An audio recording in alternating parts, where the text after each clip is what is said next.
So I have nearly every Atlus vinyl. I'm only missing a couple, but I want to show you really quickly because I made a video about this a while ago. Let me show you what I have so far. Here's the one from the OVA. This is the Persona 5 vinyl. Here's the Essentials version of that. The Makin Il Magine. This is Alicia Laverne Single Change Away.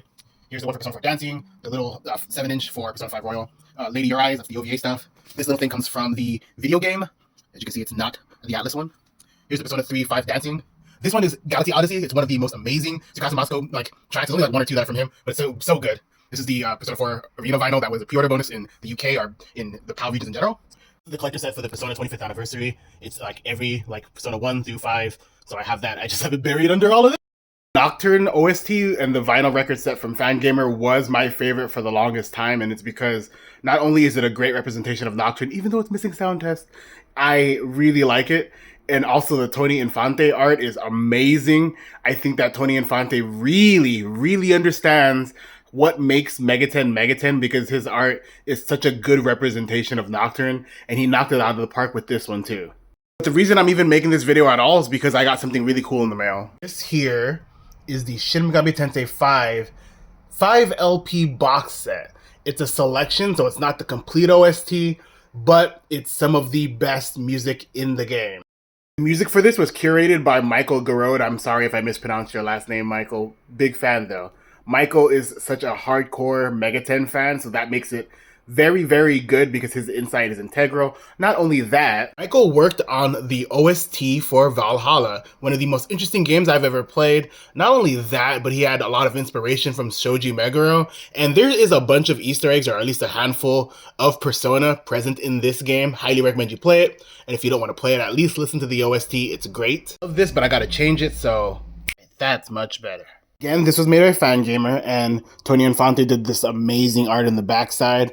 So interesting, so animated, very nice use of color. I really like this. Spine has all the basic information you need to know, the composers, and which LP it is, so you can put it back in correct order. Spine of the box has a very cute Jack Frost, Shin Megami Tensei V logo, and the composers. Cover art is the Bean Man himself, but when you pull out the first of the series, you get Aogami, and that's such a nice Aogami.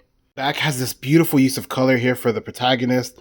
I love the flowers. It's so nice. I love the one going over the eye. I love that. Outside of the beautiful art, it's also well maintained in terms of packaging. This is another piece of protection that will help the vinyl stay in great shape. So you have this and you put it inside of this. That should go without saying. My favorite thing about this, because it's going to have spoilers, so I definitely want to warn you now, is that when you actually look at it, the outside art are the two characters. The inside art that's on the inner rim of the vinyl is actually the Nahobino form, and it's so cool. Here's the bean. I'm gonna run it through some light so you can see how it looks. It's so cool. Forgot to mention this sheet that actually comes packaged as well. Here's the credits for everybody. I actually misspoke. It's not Michael Garode. Garode is the name of the studio. Michael Kelly is the name of the person. And everybody who's involved. Like that. I'm such a nerd that on the other side, I actually see Jack Frost here with his mouth open. I could be wrong, but that's what I see.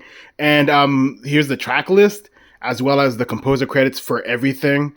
As you can see, Kenichi Tsuchiya did only track 37, which is Battle Fiend.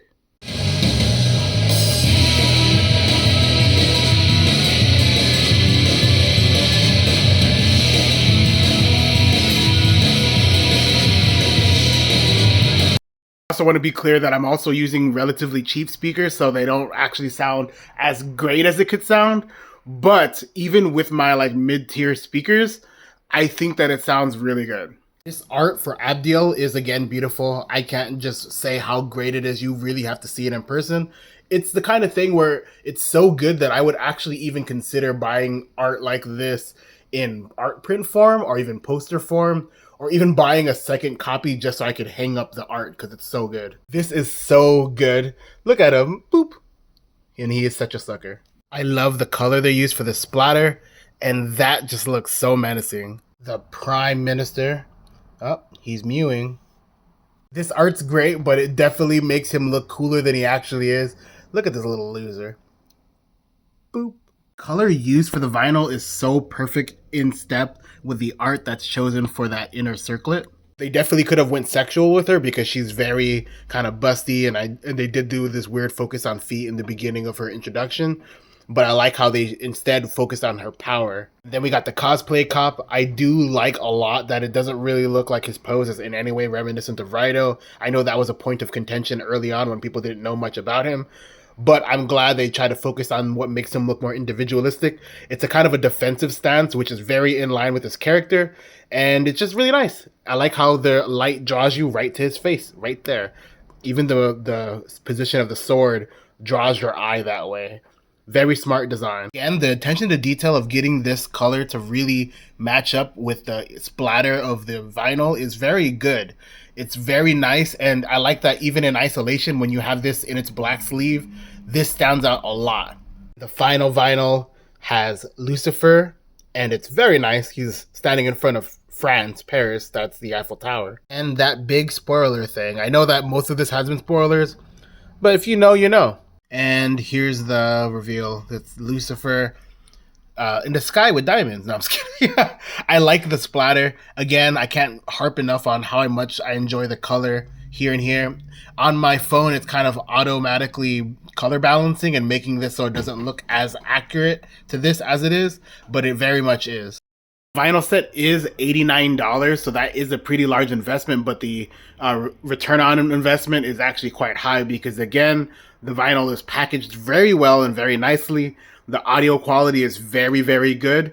And even if you just wanted to buy it for its art, you could just display the vinyl. You don't actually have to play it.